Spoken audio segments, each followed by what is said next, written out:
नमस्कार मंडळी, अजून एकदा तुमचं स्वागत आहे आम्ही मराठी कुटुंब इन अमेरिका या यूट्यूब चॅनलवरती।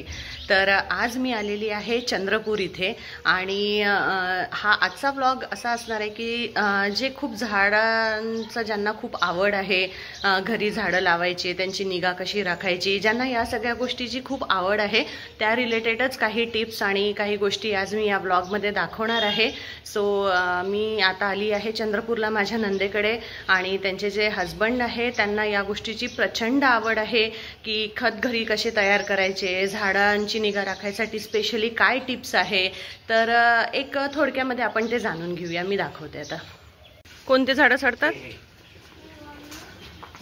अच्छा, याला जवळपास 1 ते 2 ते 3 दिवस आडत टाकायचं। अच्छा, आणि इकडचं जे ॲडेनियम आहे याला 7 दिवसाला एकदा टाकलं तरी होते। याला जास्तीत जास्त ऊन पाहिजे। याला कोणतं झाड आहे हे? ॲडेनियम आहे।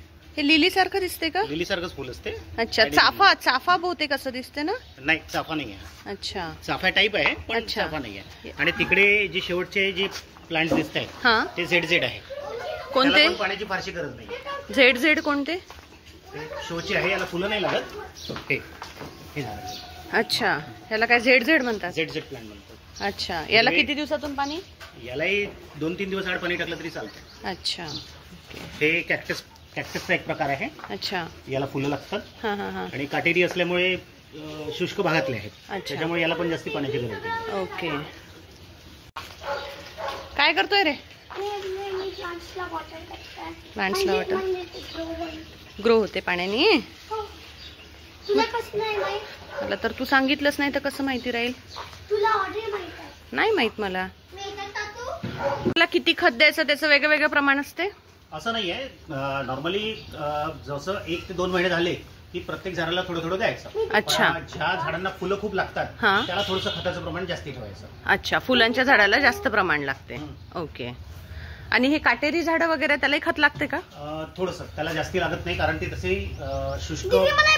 शुष्क भागातून येतात, त्याच्यामुळे त्याला खताचं प्रमाण तेवढं लागत नाही। त्याला साधी माती, कोरडी माती आणि थोडंसं पाण्याचं प्रमाण त्याला कमीच ठेवायचं। अच्छा, आणि थोडंसं टाकलंय आपल्याकडे तर तेवढा फरक पडत नाही, पण ते प्रमाण त्याचं जे ठरलंय त्यानुसार थोडंसं जर कमी टाकलं तर त्याची वाढ थोडी आणखी चांगली। अच्छा, मी असं ऐकलं होतं की गुलाबाच्या झाडाला चहाची पत्ती जी असते ती टाकली तर जास्त चांगले फुलं येतात अजून, असं काही आहे का खरं? झाडांना चहाची पत्ती टाकता येते।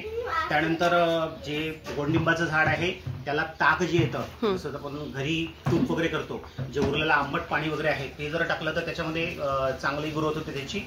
आणि परत ताकाच्या पाण्याने? हो, ताकाच्या पाण्याने। अच्छा। आणि याच्यावर ज्या किडी दिसतात त्या किडींसाठी कोणत्याही प्रकारची फवारणी मी करत नाही, कारण या ठिकाणी माझ्याकडे टमाटर लागतात, त्यानंतर वांगे लागतात आणि फ्लॉवर पण लावलेली आहे। याला जर मी फवारलं तेच जे आहे ते घरात जाईल आणि पोटात जाईल। करेक्ट। त्यामुळे मी नॉर्मली यांना फवारत नाही। याला फवारण्यासाठी मी काय करतो, समजा एक बारीक रोग दिसतो पांढऱ्या रंगाचा, तो या झाडावर दिसेल इकडे, या ठिकाणी हा जो रोग दिसतोय पांढरा, हा रोग राहतो याच्यावर आणि हे असं अशा प्रकारे तो खराब करतो। या ठिकाणी एकच उपाय आहे, याला काय करायचं, हळदीचं पाणी मारायचं। अच्छा। तर दर जवळपास 15 दिवसांनी 1 महिन्याने याच्यावर हळदीचं पाणी फवारतो मी, हा रोग आपोआप चालला जातो। हळदीच्या पाण्याचा वापर करायचा, तशी ती अँटीसेप्टिक आहे हळद, बरोबर, आपल्या शरीरासाठी चांगली आहे तशी ती झाडांसाठी सुद्धा चांगली आहे। घरामध्ये ऑर्गॅनिक गोष्टी खायला मिळतात, अजून काय पाहिजे ना? कारण नॉर्मली माझ्या मुलीवरती येतात, टमाटर लागलेले असले लाल टमाटर तोडून सरळ धुवून खाऊन घेतात। अशा वेळेला जर फवारलं तर ते सगळं बॉडीमध्ये जाऊ शकतं, बरोबर।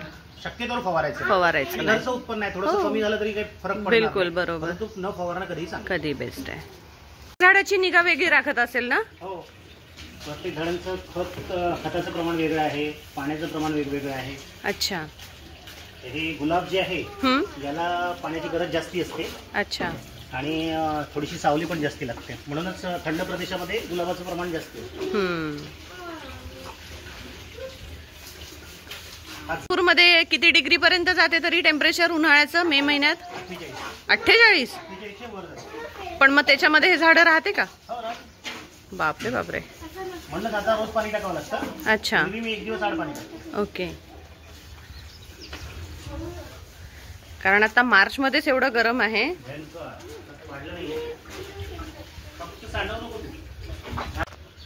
आता सध्या पाण्याची कमतरता असते ना, त्याच्यामुळे प्रमाण ठरवून दिलेलं आहे प्रत्येक झाडाला. तो जो मग्गा आहे, अच्छा, या मग्ग्याने 1 मग्गा पाणी टाकायचं. अच्छा, 1 दिवस आड टाकायचं. आता उन्हाळा थोडासा वाढला परत की मग डेलीच टाकावं लागणार आहे. घरीच बनवता ना? हो, खत घरी बनवतो. आम्हाला सांगा ना खतचं थोडस काही.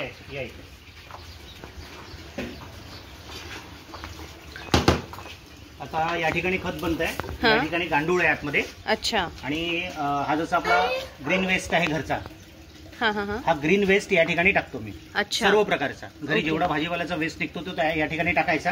आणि त्याच्यावरती मिक्स केलेला आहे. याच्यामध्ये मातीचं प्रमाण आहे. त्यानंतर थोडंसं फार शेणाचं प्रमाण आहे, शेणखत आहे. आणि या ठिकाणी तुम्हाला जे हे दिसतंय हे कोकोपीट आहे. कोकोपीट? हा, हे कोकोपीट आहे. हे कोकोपीट म्हणजे कोको पावडर असते ते का? पावडर जे नारळापासून बनतं ते कोको पावडर आहे. या ठिकाणी चांगलं दिसेल, हे कोको पावडर आहे. अच्छा. हे सुद्धा या ठिकाणी मिक्स केलेलं आहे. ओके. कोको पावडरचा काय म्हणजे वेगळा फायदा आहे? या ठिकाणी सडतं ते. वास्तविक पाहता कोको पावडरचा वापर हा जे असे हँगिंग दिसत आहेत या हँगिंग झाडांसाठी करतात. ओके. ते लटकलेले असतात, मातीने जड होतात. आणि जर आपण कोकोपीट मध्ये ते जर लावले तर त्याचा फायदा असा होतो की ते खूप हलके राहतात. अच्छा. आणि जे काम माती करतं ते काम ते पण करतं. म्हणजे मातीचं एक 30% प्रमाण, कोकोपीटचं 40% प्रमाण आणि 30% खत, अशा प्रकारचं मिक्सचर करून आपण त्या ठिकाणी वापरू शकतो. ओके. आणि या ठिकाणी हे साधारण महिन्याभरामध्ये पूर्ण हे खत तयार होतं. याच्यात वरती मातीचा लेअर आहे, आतमध्ये सर्वात खाली सुद्धा एक हलकीशी माती आहे आणि त्याच्यामध्ये हे सगळं आहे, हा वेस्ट आहे. ओके. आणि मी शिफ्ट करत असतो. या ठिकाणी हे टाकलं की आता हा जो भाग आहे हा जो झालेला आहे हे खत तयार झालेलं आहे. या ठिकाणी टाकायचं. जेवढी गरज आहे तेवढं खत वापरायचं. बाकी हे या पद्धतीने जर वापरत राहिलं तर सारखं सारखं ते तयार होत राहतं आणि खताची कमतरता कधीच पडत नाही. मला विकत घ्यायचं काम नाही पडत. अच्छा. फक्त मी कोकोपीट ऑनलाईन वगैरे बोलवतो. अच्छा. बाकी सगळं हे घरी तयार होतं. अच्छा. बघ इथे भरपूर आहे अजून. हे बघ प्रमाण वाढलंय. आम्ही एक हातात घेऊ. नाही प्लीज, मला खायचंय. ए खात असते का हे? नाही, मी खायचंय. मला घ्यायचं आहे. मला खायचं ऐकू आलं. मला घ्यायचंय. मामाला विचार. हे अशी शिफ्ट करायचे. अच्छा. कारण या ठिकाणी प्रमाणांचं चांगलं आहे आणि आपण टाकतो या ठिकाणी. ओके. शिफ्ट केलं तर याच ठिकाणी ते वाढतात. अच्छा. काय ते बन आता घेते. आणि मध्ये मध्ये दर 2-3 दिवसाआड थोडंसं पाणी द्यायचं. हे ओलं ठेवायचं थोडंसं. ओके. आणि याच्यामध्ये जे गांडूळ आहे त्याचं प्रमाण जर थोडंसं वाढवायचं असेल तर आपण 1 ते 2 किलो गुळाचं पाणी करून जर याला टाकलं तर गांडूळाचं प्रमाण दुप्पट तिप्पट होतं. अच्छा. गुळाच्या पाण्याने गांडूळ वाढतात? हा, त्यांचे गांडूळ वाढतात. ही चांगली टिप आहे. झाडं कोणते आहे? शोचे की कसले? हे शोचे आहेत. हे वांगे आहेत. अच्छा. आणि ही फ्लॉवर आहे. तर असा होता आजचा ब्लॉग. याच्यामध्ये आपण बघितलं की घरगुती गांडूळ खत कसं बनवायचं आणि इतक्या कडक उन्हाळ्यामध्ये सुद्धा झाडांची निगा कशी राखायची. तर या चॅनलला लाईक, शेअर अँड सबस्क्राईब करा. तोपर्यंत सगळ्यांना जय गजानन.